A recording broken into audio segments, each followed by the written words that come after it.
வரணும். இதை நான் பல வருஷத்துக்கு முன்னாலே சொல்லிட்டேன். இப்போ புதுசாக அதை சர்ச்சையை ஆக்குறீங்க. அதான் உண்மை. பெரியார் ஒழுக்கம் இல்லைங்கிறத நான் முதல்ல பல கருத்துக்களை பல டியூப்பில் கூட யூடியூப்பில் கூட பேசிட்டேன். ஒழுக்கமற்ற ஒரு மனிதர்னு. அப்போ நாங்கள் படிக்கிற காலத்தில் 3ஆம் கிளாஸ்லாம் பெரியசாமி நாய்க்கர் தான் நான்லாம் படிச்சிருக்கேன். ராமசாமி நாய்க்கர் பெரியார்னு சொல்லி இவங்க அவர் பேரை வச்சு பயன்படுத்தி ஓட்டுக்க வேண்டி அவரை பெரியாள் மாதிரி கொண்டு வராங்க. அவர் உன்னபடியே அவர் நல்லவர் அல்ல. அவ்வளோதான். என்ன ஒழுக்கமற்றவர். இப்போ தீண்டமே இல்லையா? பெரியார் தான் ஓரளவுல. பெரியார் இருக்கும்போது என்ன நடந்துச்சு சொல்லுங்க. யார் சொன்னா? அப்ப மற்றவங்க ரோட்ல வீட்டிலே படுத்துக்கிட்டாங்களா? பெரியார் இருக்கும்போது எல்லாரும் வீட்டிலே படுத்திருந்தாங்களா? அவர்கிட்ட கணக்கப்பிள்ளை எழுதி 10,000 கோடி கொள்ளையடிச்சு வந்திருக்காரு வீரமணி. அப்ப அவர் ரோட்ல படுத்து கிடந்து வாங்கிட்டு வந்தாரு. அவர் தெருவில் படுத்திருந்தாரா? அது வயசாகி போச்சு, நோய், அதை ஒன்றும் சொல்ல முடியாது. இயற்கையை ஒன்றும் செய்ய முடியாது. அவர் மோத்திர போய் வச்சுட்டு அலைஞ்சாரோ எப்படி அலைஞ்சாரோ. மோத்திர போய் வச்சுருக்கு இங்கே அந்த நேரத்தில் அந்த பிள்ளைய கல்யாணம் பண்ணுறாரு. பாவம் மணியம்மையை போய் யார் பெற்ற பிள்ளையோ துணைவியோ இணைவியோ அது என்ன அவங்க கருத்தாக இருக்கட்டுமே. நான் எதுக்கு கல்யாணம் பண்ணுறாரு? அப்போ அந்த வயசில் ஒரு ஏழை பிள்ளைய பார்த்து கல்யாணம் பண்ணிட்டு அந்த சொத்தை பூரா அவங்கள்ட்ட கொடுத்து போயிருக்க வேண்டியதானே. ஒரு சோசியல் ஒர்க் பண்ணுற ஒரு தாழ்த்தப்பட்ட சமுதாயத்துடைய பெண்ணை துணைவி ஆக்கிக்கிட்டு அதுக்கு நீங்கள் அந்த சொத்துக்கள்லாம் தாராவாத்து கொடுத்துருக்க வேண்டியதானே. அங்கேயும் தேண்டாமல் இருக்குதானே. பெரியார் தான் எடுத்தாரு சொன்னா ஒத்துக்க முடியாங்க. நீங்க இருந்தாலும் நான் என்ன மாதிரி இருந்தாலும் நான் இருந்தாலும் எதிர்த்திருப்பேன். நான் பிறந்திருந்தா நானும் எதிர்த்திருப்பேன். நீங்க இருந்தாலும் எதிர்த்திருப்பீங்க. அந்த சூழ்நிலையில அவர் சில கிராமங்கள் செஞ்சிருக்கலாம். தமிழ்நாடு ஒட்டுமொத்த தமிழ்நாடுக்கே விடுதலை வாங்கி கொடுத்த மாதிரி பேசுறீங்க. ஈரோட்ல ஒரு பகுதியில் பண்ணிருப்பாரு. உடனே தமிழ்நாடுக்கே அவர் தான் சீர்திருத்தவாதின்னு பேசுறீங்க. தப்பா இல்லையா?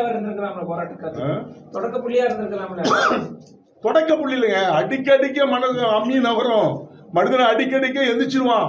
இன்னைக்கு அந்த சூழ்நிலை தான் இருக்கு. திருப்பி அடிக்கிற காலம் வந்துச்சுல்ல. அடிபட்டால ஒரு காலத்துல, அடிமையா இருந்தாலும் ஒரு காலத்துல, இப்ப திருப்பி அடிக்கிறான்ல, திருப்பி வெட்டுறான்ல. அந்த காலம் மாறுதா இல்லையா? அது பெரியார் பிறந்தவனால் தான் மாறுதா? இல்லையே. அவனா உருவாக்கப்பட்டதுதான். எழுச்சி என்பது மனிதனால் மக்களால் உருவாக்கப்பட்டது. அதை முதல்ல புரிஞ்சுக்கங்க. இன்னொருத்தர் கொண்டு வாயில ஊட்ட முடியாது. எழுச்சி என்பது தானா வரணும். அதுதான் எழுச்சி. இன்னொருத்தர் சொல்லி ஊட்டுவது அல்ல. மக்களால் இன்னைக்கு தாழ்த்தப்பட்ட சமுதாயத்தை பத்தி இன்னைக்கு எங்கேயுமே பேச முடியுதா? ஒரு சில பகுதியில் தீண்டாமை இன்னும் இப்ப இருக்குதே. போய் பாருங்க. ராமநாடு ஒரு சின்ன கிராமங்கள்ல 2-3 கிராமங்கள் இருக்கு. சிவகங்கையில் இருக்கு, திருவாரூர்ல இருக்கு. எங்க இல்லைன்னு சொல்றீங்க?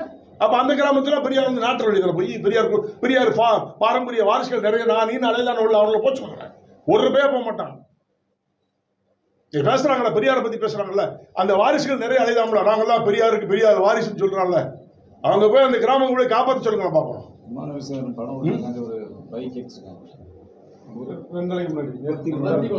இந்த பக்கத்துல திருநெல்வேலி மாவட்டத்துல பருத்திக்கொள்ளூர் சின்ன கிராமம். நல்லா வச்சுங்க. தேவேந்திர குல வேளாளர்கள் அதிகமா வாழ்ற கிராமம். பைக்கில் இமானுவேல் சேகருடைய படத்தை ஓட்டுனதுக்காக நெருப்பு வச்சிருக்காங்க. தீண்டாமை இல்லைன்னு இப்ப 2 நாளைக்கு முன்னாடி நான் சொல்றேன். இது என்ன அர்த்தம்? பைக்கில் ஓட்டிருக்கான், அவன் வீட்டில் படுத்திருக்கான், போய் 2 பேர் தீ வச்சு கொடுத்துறான் பைக்க. நான் தான் டிஎஸ்பி போன் பண்ணி பேசி இமிடியேட்டா நடவடிக்கை எடுங்கன்னு நான் சொன்னேன்.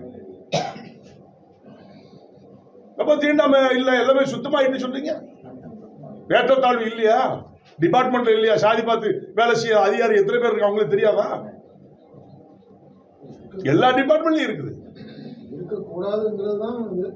மக்களுடைய எண்ணம் அதான் இருக்கக்கூடாது. நீங்க சொல்ற ஒட்டுமொத்த மக்களுடைய நலம் தீண்டாமை இருக்கக்கூடாதுன்னு தான்.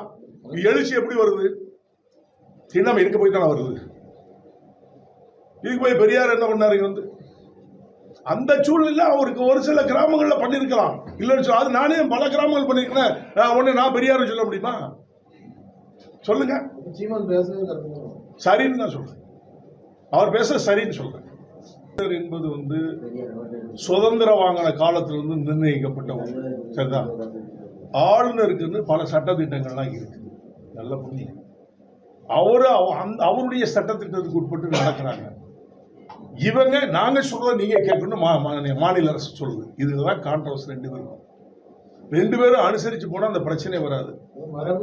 மரபு மாத்துறது யாரு? மரபை மாத்துறது யாரு?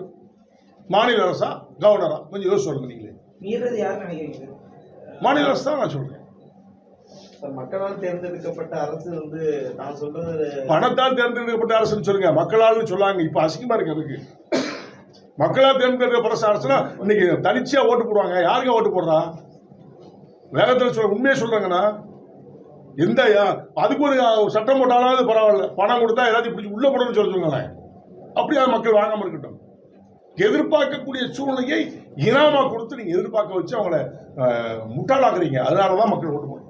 மக்களினுடைய வளர்ச்சிக்காக அல்லது இந்த மாநிலத்தினுடைய வளர்ச்சிக்காக அரசு எப்படி 100%, 60%, 40% கமிஷன் எடுத்துட்டு 60% வருது, அது நியாயமா? அதே இது ஒரு வேந்தர் போட்டீங்கன்னா 3 கோடி 4 கோடி வாங்கிட்டு நீங்க போடுவீங்க, வீசி போடுவீங்க, அது நியாயமா? ஸ்டேட் கவர்மெண்ட் அதெல்லாம் பண்ணிச்சு. இப்போ அதெல்லாம் இறுக்கி பிடிச்சிட்டாருல, பண்ணக்கூடாதுன்னு. ஒரு வேந்தருக்கு 3 கோடி 4 கோடி 6 கோடி யாரு ஸ்டேட் கவர்மெண்ட் போட்ட போஸ்டிங் போட்டுச்சுன்னா அவர் கண்ட்ரோல வருது. இப்போ அவங்களால பண்ண முடியல, கொள்ளடிக்க முடியல. இதான் உண்மை. இல்லைன்னு சொல்லுங்க. அதான் இறுக்கி பிடிக்காரு, அவனை ஒளியங்கிறீங்க. இதுதான் நியாயம். மக்களுக்கு நல்லது செஞ்சா நீங்க எப்படி ஏத்துக்கிறீங்க? கவர்னரை குற்றம் சாட்டுறதுக்கு ஒரு வரமுறை வேணும்ல. சரி, ஒரு சட்டமன்றத்துடைய மரபு வந்து ஒரு ஆரம்பிக்கும் போது, சட்டமன்றம் ஆரம்பிக்கும் போது நம்மளுடைய கவர்னர் வந்து பேச போகணும். அவங்க எழுதி கொடுத்ததான் நீ பேசணும்னு சொல்லி சட்டத்தில் இருக்கான். அது எப்படி மரபு? எனக்கு நீங்க ஆர்டர் போடக்கூடாது. நான் தான் கவர்னர், நீங்க முதலமைச்சர். எனக்கு நீ கவர்னர் தான் ஆளுநர். ஆளுநர்னு பேர் வச்சிருக்கோம். முதலமைச்சர் ஆளுநர் கிடையாதுங்க, கவர்னர் தான் ஆளுநர். சட்டம். அந்த ஆளுநருக்கு நீங்க எப்படி ஆர்டர் போடுறீங்க? அது சொல்லுங்க.